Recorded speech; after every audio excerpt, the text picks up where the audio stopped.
Hello, I am Sam from Cultaholic.com and this is Graded, where I take a look at NXT and 205 Live, run the whole show down bit by bit and award each segment a grade from A+ to F. NXT and 205 have been heating up, obviously, especially 205 Live in the run to TLC, so let's see what this week holds. Hit the intro.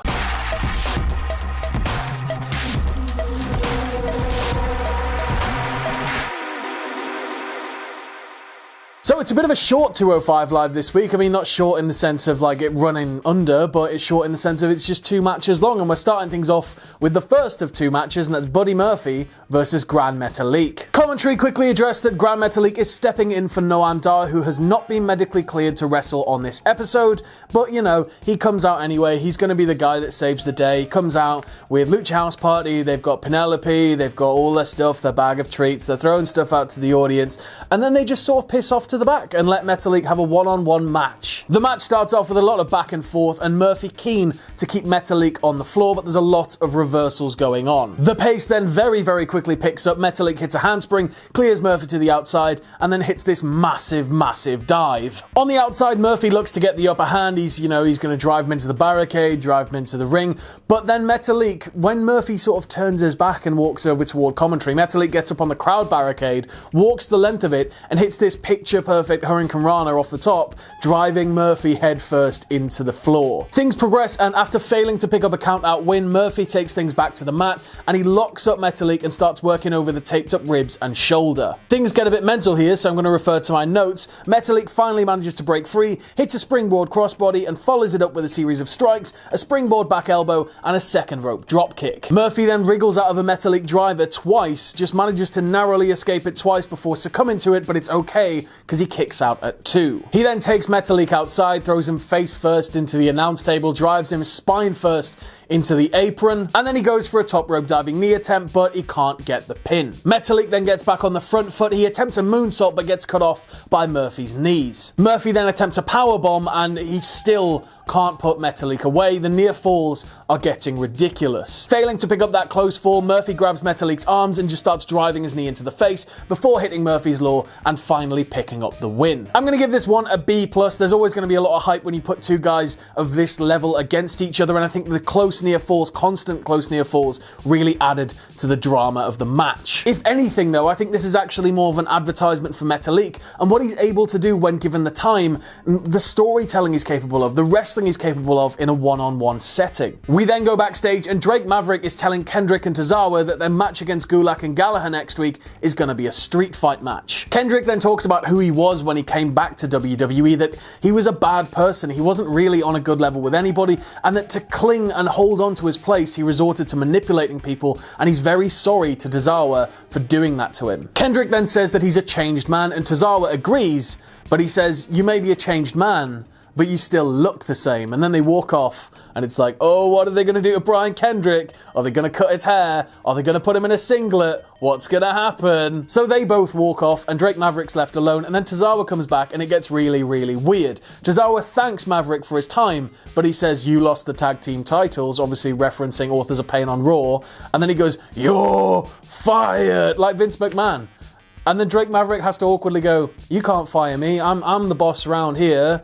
Don't do that. Like, you don't have authority to do that." And it's funny, but a little bit weird. We then keep it backstage and we get Gulak and Gallagher's opinion on the news that Drake Maverick just delivered. They both say that they're going to take this match as far as they can and anything is legal in this match, and Gulak promises that he's going to make Kendrick tap out. Then we get some adverts and then we go backstage again. Yeah, more backstage segments. And it's Arya Daivari and he's being asked about, how you've been behaving, you've returned to the company and all this stuff.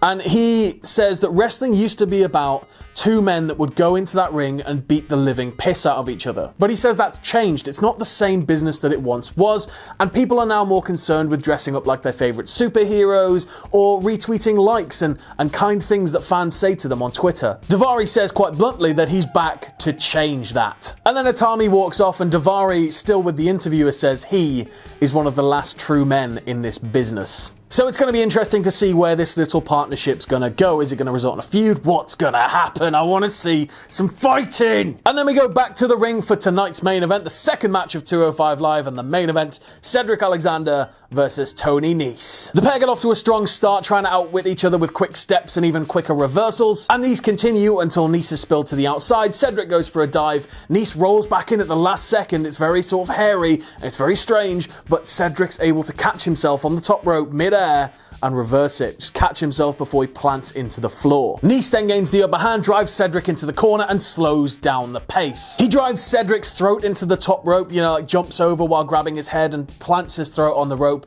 gets back in and attempts a springboard moonsault, but Cedric kicks out at 2. Nese then locks in the body scissors. He's able to maintain control for a little bit, and then Cedric powers up out of it, avoids being dumped out of the ring, and then hits a flatliner. Cedric then connects with the springboard elbow after driving his face into the turnbuckles, but Nese still refuses to be put away. Cedric keeps trying to hit the lumbar check, Nese keeps slipping out of it, and then Nese hits that massive driving knee that he does, comes off the ropes, and absolutely flattens Cedric. There's a bit of a botch in this match, which is unfortunate. Nese is getting in Cedric's face and saying, "I'm better than you," and then Cedric tries to hit the neutralizer, but it's supposed to be reversed into like a Samoan drop, but obviously Cedric's coming in too hot for Nese. Doesn't quite get all of it. It looked a little bit sloppy, but thankfully both guys are okay. It just didn't look the best. Even commentary were like, he didn't get all of that there, but it certainly had an effect on Cedric Alexander. Nese then hits a dive to the outside, wiping Cedric out, and then back in the ring, attempts a 450, but Cedric rolls away. Cedric again goes for a cover, but he's unable to put Nese away. He won't die. Cedric then hits the neutralizer into the lumbar check and picks up the 3. After the match, Buddy Murphy comes down and both men give us a bit of a taste of what's going to happen on Sunday. Worryingly though, Cedric stands tall, which means he's probably going to lose. I'm going to give this one a B+. I mean, both men just keep getting better and better. I'm loving that Nese is getting some real time to showcase his abilities, and Cedric could have a good match with a lamp, so he's never not going to have a great match. Overall, I'm going to give 205 Live this week a B+. It's a nice and easy grade. Both matches got B+, so the show gets a B+. Only 2 matches, so B+. I'm looking forward to Sunday, and I think Cedric has to lose, unfortunately. I think it's too early to shift that belt off Buddy Murphy. I'm really looking forward to seeing what this master plan is down the line, because he wants Nese to be next in line, so Nese has to maintain that number 1 competitor spot, but I just think it's too early to take it off Murphy. He's so good as like a horrible heel bastard. Just keep it going. And as with every single week, we move on now to NXT. We kick things off with a promo from the Undisputed Era, who make it clear that the holiday season is going to start early tonight when Bobby Fish defeats EC3. They make it very clear that NXT revolves around them, and 2018 was just the start year of a decade of undisputed dominance. Adam Cole then says in 2019 the 4 of them will be draped in gold, and it's not a threat, it's undisputed. EC3 then comes out and cuts them all off, and we go straight into EC3 versus Bobby Fish. Fish kicks the match off playing mind games, spilling out to the outside, leaving EC3 waiting. Once he gets back in the ring, EC3 throws him around like a ragdoll, hits a picture perfect, like one of the cleanest power bombs I've ever seen in my life, and then just dumps him straight back to the outside to be with his undisputed brothers. He goes out the ring, grabs Fish, takes him back in, locks in a trapezius hold, gets bored, puts him in the corner, and starts on a series of gunshot-sounding knife-edge chops. The rest of the Undisputed Era then jump up on the apron, distract EC3, and Fish is finally able to take advantage by targeting the injured knee. Fish then hits EC3 with a dragon screw leg whip, starts targeting the legs, and then hits a mean-looking exploder suplex. EC3 then manages to fight through the pain back to his feet, and he goes to Irish whip Bobby Fish, and we have another botch, unfortunately, and this one looked really nasty, and thankfully Bobby Fish seemed okay afterwards, but Jesus, it looked a bit gnarly. It's sort of similar to what happened to Enzo when he hit his head off the rope, but when EC3 throws him into the ropes, he connects with the ropes, but somehow the top rope manages to bounce its way around and garrots him a little. His head bounces quite violently, but as I said, he seemed to be able to continue the match after this, so hopefully he's fine. EC3 then hits the name drop, takes out the rest of Era on the apron, and then walks straight into Bobby Fish,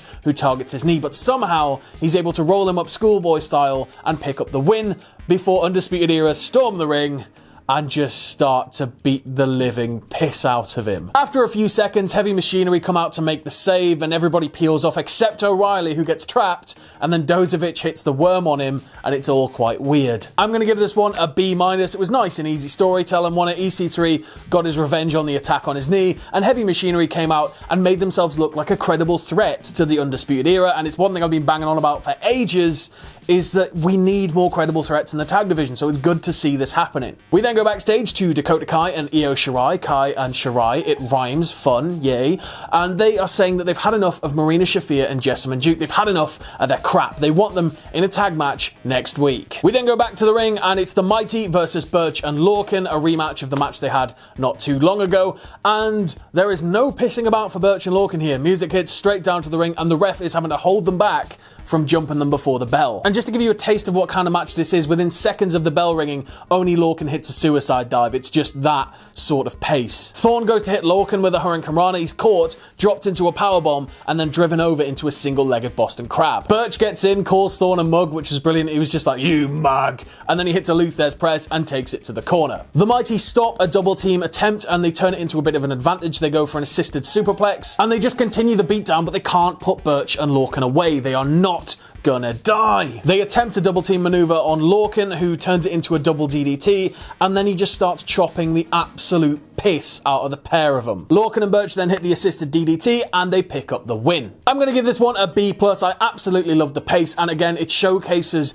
that there are credible threats to the Undisputed Era out there. The tag division is starting to fire up, and both of these teams came out of this looking vicious. We then go backstage and Johnny Gargano is once again outside with his teeny tiny little camera, and it's all dark and it's full of artifacts, and please just get better cameras for the backstage segment. Stop using your phones. He tells Alistair Black that he's not full of sin. He isn't this bad person. He's doing things for the greater good, and he just comes across as so delusional. It's fantastic. He keeps talking about how when he wins, children worldwide are going to rejoice and everybody's going to celebrate. He says he's not afraid of Black, and he's going to do everything in his power to make sure that this story ends the correct way, with Johnny on top. We then go backstage and it is Shayna Baszler, Marina Shafir and Jessamine Duke. Shayna says that she doesn't care who the #1 contender is. I think the exact quote was, they've all got 2 arms and 2 legs, so what does it matter? Like, I think she just thinks that there's nobody that can take a belt from her, which is great. I love this sort of twisted heel. And then when the other two are asked about Dakota Kai and Io Shirai's challenge, they just laugh and walk off. That's it.